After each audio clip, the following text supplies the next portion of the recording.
შოუ დაბრუნდა პირდაპირ ეთერში ჩვენი სტუმრები არიან კლინიკა რეპრო არტის ხანძღვანი ქალბატონი ლიკა ჭყონია და ექიმი რეპროდუქტოლოგი თეა ჩარკვიანი. ჩვენ საუბრობთ ინტრო განაყოფიერებას და ეს კითხვა მოვიდა ალბათ პრობლემური მეუღლე ყავს ან თავის მეგობარზე ყვება. მამა კაცს თუ სპერმის 0% აქვს. ამ შემთხვევაში პურნაут თუ არა და შეიძლება თუ არა ამ წყვილს გაუჩნდეს შვილი. იცით რა, გააჩნია რატომ აქვს 0. ეს არის გასარკვევი.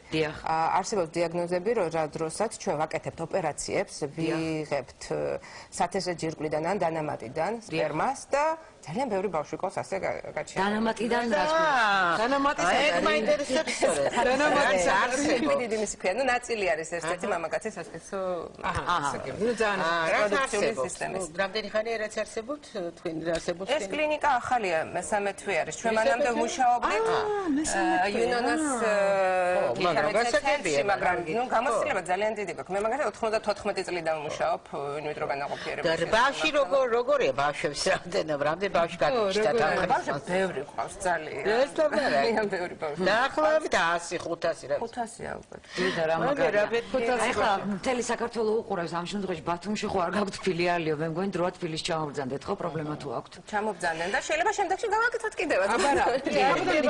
როდესაც საქართველოში მე კიდევ ერთხელ დავაანონსებ ტელეფონის ნომერს, თუ რამე კითხვა გაქვთ პირდაპირ ეთერში დაგვირეკეთ 246-31-13. ქალბატონი ლიკა, აი კონკრეტული შემთხვევები შეგიძლიათ მოგყვათ, აი მოვიდა წყვილი ვთქვათ, იწვალეს ვთქვათ რაღაც რა პრობლემა ქონდა და რა შედეგი მიიღეთ. იცით რა, გამახსენდება ერთი ისტორია და საინტერესო, რა თქმა უნდა, არც გვარი დასახელს არ ვამბობ და არც ერთ ისტორიას არ ყვებით, თუ არა გვაქვს პაციენტისგან ნებართვა. ხედავთ გვარის და სახელის მოვიდა პაციენტი და აი თეას რაღაც 15 წუთი დასჭირდა რომ მისთვის დაესვა დიაგნოზი და უთხრა რაღაც ანალიზებიც გავკეთეთ და უთხარით რომ ცით რა თქვენი ბიოლოგიური შვილი არ გეყოლებათ, გჭირდებათ დონორის კვერცხუჯედის გამოყენება.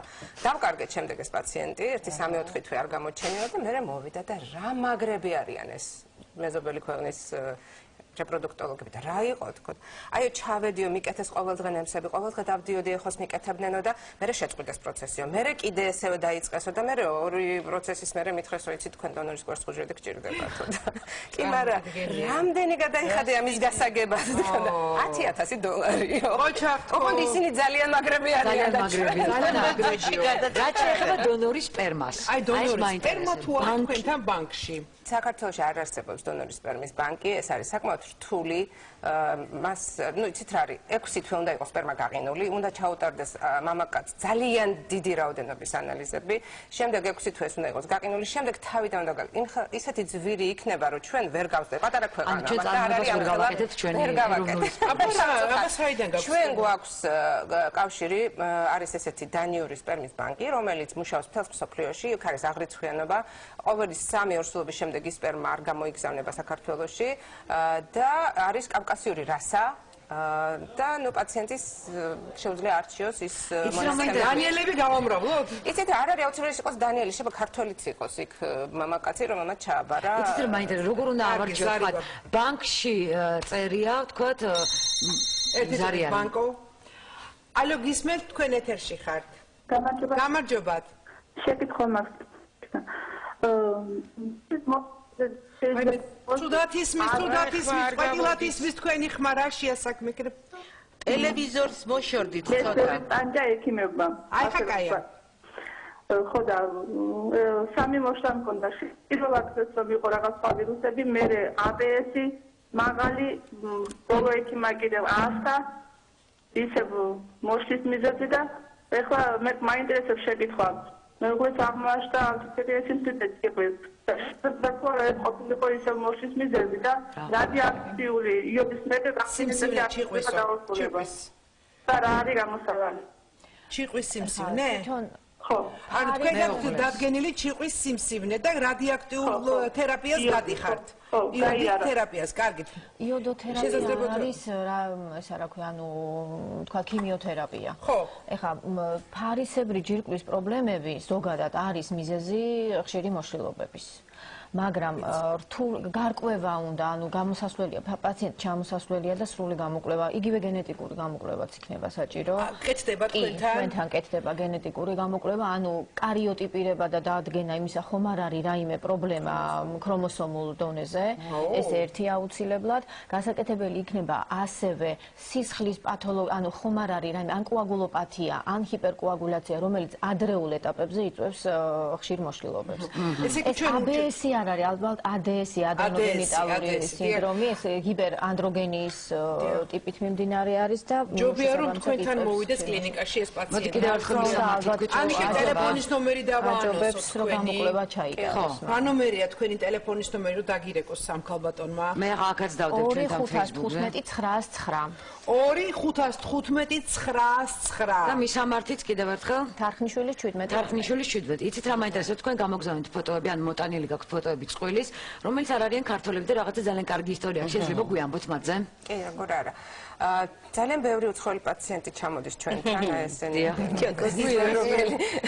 წყვილი, რომელსაც ჩვენ შეძინავთ. ეს არის ძალიან საინტერესო ფოტო. აქ არიან ჰოვარდ და ჯორჯანა ჯონსები, რომლებიც იყვნენ პირველი ის ადამიანები, რომელსაც პირველად ამერიკაში შექმნა ინვიტრო განაყოფები, მე იგავი არის ასპირანტურა და ძალიან დიდი ბედნიერება იყო ჩემთვის, რა თქმა უნდა, მათთან ურთიერთობა. და პაციენტებისთვის ახლა არის დიდი ბედნიერება, ალბათ თქვენთან კურნალობა.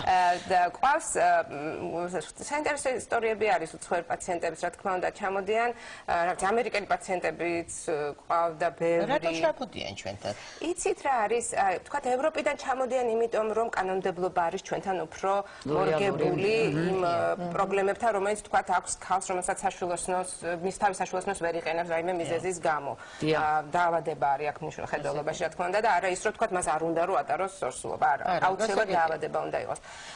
და მეცით რა ინგლისში, ამერიკაში, ესპანეთში ეს ყველაფერი დაშვებული არის. უბრალოდ არის ქვეყნები, რომლებიც, ნუ მაგალითად იტალიაში აკრძალულია, იმიტომ რომ ბევრი რაღაც აკრძალეს იტალიელებმა, მხოლოდ იმიტომ რომ არ უნდათ პოპულაციის ზრდა, ეს არ იყო არანაირი არც რელიგიური თემა, არც თქვათ სამედიცინო საკითხები.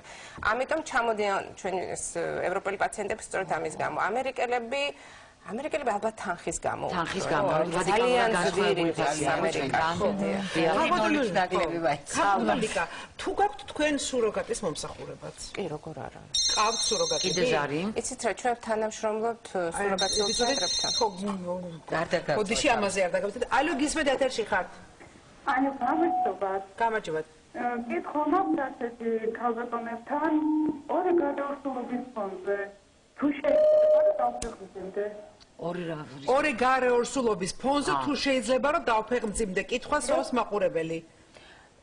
გარეორსულობა როგორ დასრულდა? ანუ ჭრილია ალბათ მილი, ალბათ ამიტომ. ტუბექტომია აქვს ორმხრივი გაკეთებული, ალბათ. ან არის ახლა ტენდენცია ისე რომ აკეთებენ მარტო პარკის ევაკუაციას და მილების დაწმენდა ეს ცოტა რაღაცა ჩება, მაგრამ ასეთ შემთხვევაში ნაორსულალი მილი თვითონ არის უკვე რისკი იმისა, რომ იქ კიდევ გამეორებითად მოხდეს გარეორსულობა. ჩვენ ყავდა პაციენტი, რომელსაც 4 გარეორსულობა ჰქონდა.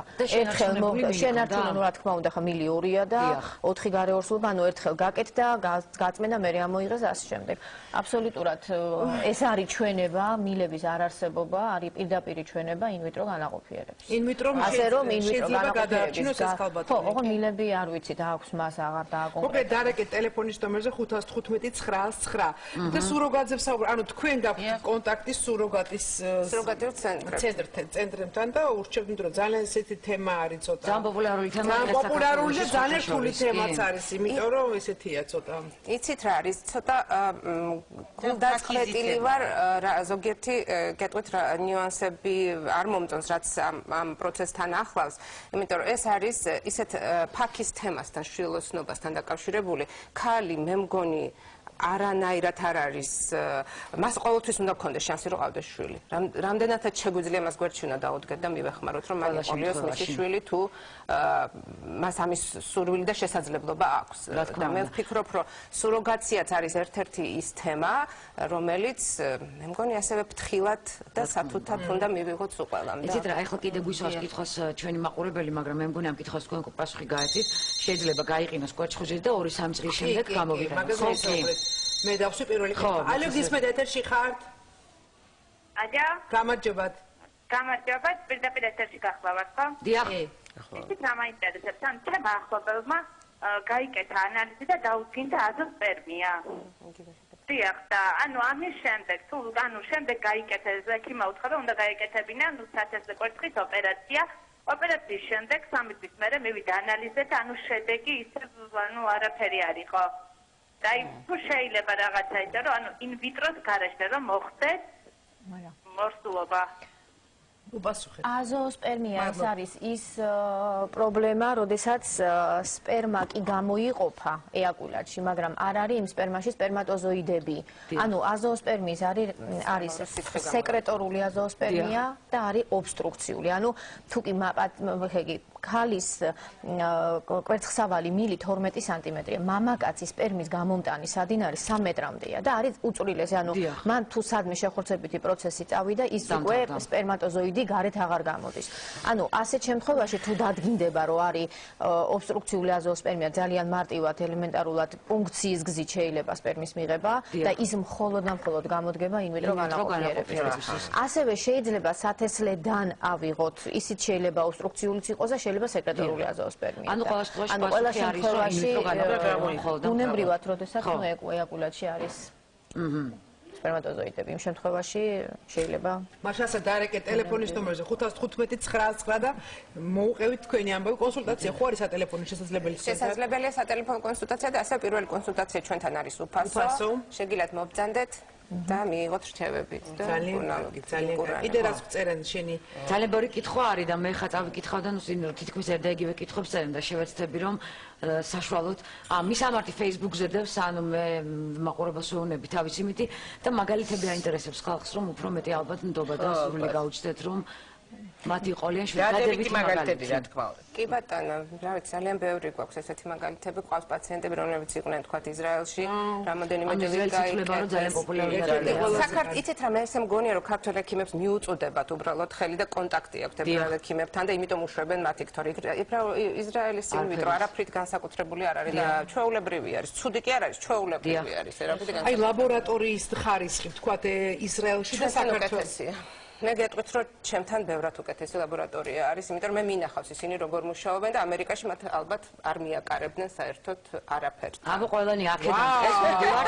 თქვენთან ლინკაში ერთი კითხვა მაქვს, რომელიც განსხვავებული იყო ენდომეტრიოზის შემთხვევაში თუ შეიძლება დაორსულება ეს in vitro-სთან კავშირში არ არის ნამდვილად. ენდომეტრიოზი არის ერთ-ერთი პრობლემა ორსულობის მიღების, უშლის ენდომეტრიოზი, ნუ ძალიან ბევრი ის არსებობს მექანიზმი რატომ ხდება, ხა მას ძალიან შორს წავალ. ეს არ ჩანს ეკოსკოპით კარგად და აუცილებელია გამოკვლევა, ხო, კიდე დამატებითი. ცოტათი ჰიპერდიაგნოსტიკა არის ეხოსკოპიური თვალსაზრისით, რომ მაინდა-მაინც დაისვას ენდომეტრიოზის დიაგნოზი. ყველაზე კაი მკურნალობა ენდომეტრიოზის არის ორსულობა.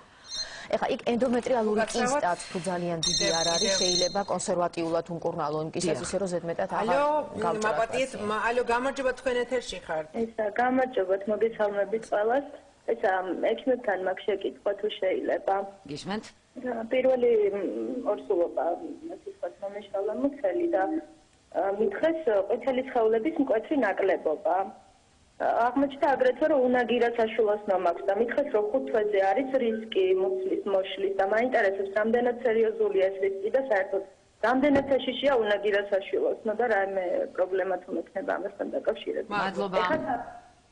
იცით როგორ არის ხა ორსმისი საშვილოსნოს პათოლოგიები განვითარების ანუ არის ხელისშემშლელი პირობები ორსულობის განვითარების ხა უნაგირა საშვილოსნო რა ხარისხით არის გამოხატული შუა ძგიდის არსებობა ეგ უკვე დასადგენი იქნება ალბათ ან ჰისტეროსკოპით მხოლოდ მარტო ეხოსკოპიურად არა ხა ორქიანი საშვილოსნო უფრო მეტად თქვათ სირთულეს წარმოადგენს ორსულობის ვადამდე მიტანის ალბათ შეიძლება ხდეს ორსულობა, მარტო ის ხო არ არის იმას მიტანა უნდა ბოლომდე, რაც მეტად მეტია ორსულობის ვადა, მით მეტი რისკია იმისა, რომ ხა შეიძლება მიიტანოს 20 კვირამდე, შეიძლება 32 ხა 32 კვირა უკვე ისეთი რაღაცა. კარგად იქნება პრინციპში. შედარებით სიცოცხლის უნარი. ერთი რამე შემიძლია იწვნენ ქალები ხოლმე, უბრალოდ თელი დღეების მარტო წოლა არ არის ის.